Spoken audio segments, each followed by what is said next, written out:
కౌన్ Banega UP CM అన్నది ఇంకాసేపట్లో తేలిపోనుంది. BJP ఎమ్మెల్యేలు శాసనసభాపక్ష నేతను ఎన్నుకోనున్నారు. సీఎం రేసులో చాలా మంది పేర్లు వినిపిస్తున్నా ఎవరి పేరును ఖరారు చేస్తారన్నది సస్పెన్స్ గా మారింది. అయితే ఈ లిస్టులో మనోజ్ సిన్హా పేరు ప్రముఖంగా వినిపిస్తోంది.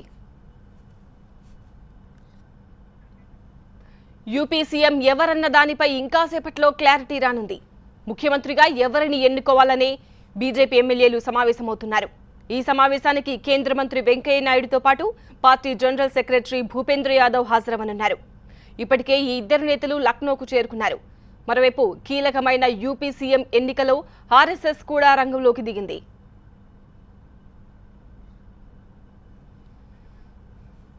యూపీ సీఎం రేసులో కేంద్ర మంత్రి మనోజ్ సిన్హా పేరు ప్రముఖంగా వినిపిస్తోంది.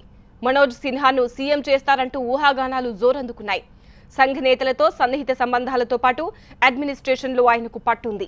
ఘాజీపూర్ నుంచి లోక్సభకు ప్రాతినిధ్యం వహిస్తున్న మనోజ్ వరుసగా 3 సార్లు లోక్సభకు ఎన్నికయ్యారు. అయితే ఆయన మాత్రం తాను రేస్లో లేనంటున్నారు.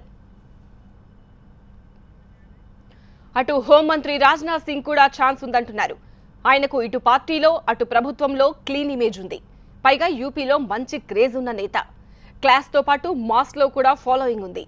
అన్నింటికీ మించి గతంలో యూపీ సీఎంగా పార్టీ జాతీయ అధ్యక్షుడిగా పనిచేసిన అనుభవం ఉంది.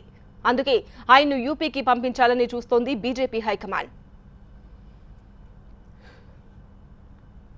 మౌర్య పేరు కూడా లిస్టులో వినిపిస్తోంది. మరి ముఖ్యంగా సీఎం ఎంపికకు ముందు ఆయన అమిత్ షాను కలవడం సంచలనంగా మారింది. ఈ భేటీ యూపీ బీజేపీ నేతల సునీల్ బన్సల్ సైతం హాజరయ్యారు. అయితే ఇంకాసేపట్లో జరిగే భేటీలో యూపీ సీఎం ఎంపిక జరుగుతుందని మౌర్య చెప్పారు. మరోవైపు ఆయన అనుచరులు మాత్రం మౌర్యనే సీఎం చేయాలంటూ ఆందోళనకు దిగారు.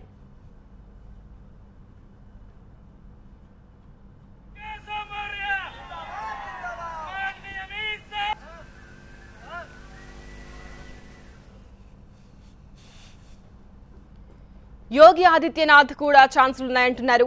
అలాగే అటు ఆయన అనుచరులు యోగి ఆదిత్యనాథ్ కు సీఎంను చేయాలంటూ డిమాండ్ చేశారు. లక్నోలో ఆందోళనకు దిగారు.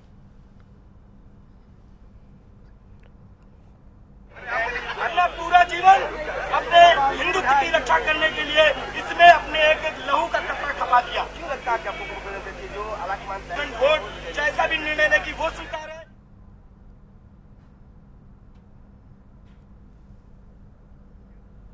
మొత్తంగా సీఎం పదవి ఎవరికి దక్కనుంది? రాజ్నాథ్కా, మనోజ్ సిన్హాకా, లేక మౌర్యనే ఆ అవకాశం వరిస్తుందా అన్నది సస్పెన్స్. ఇంకాసేపట్లో దీనికి ఎండ్ కార్డు పడనుంది. తాజా భేటీలో కౌన్ బనేగా సీఎం అన్నది తేలిపోనుంది. సీఎం పేరును ప్రకటించకముందే ప్రమాణ స్వీకార ఏర్పాట్లు మాత్రం జోరుగా సాగుతున్నాయి.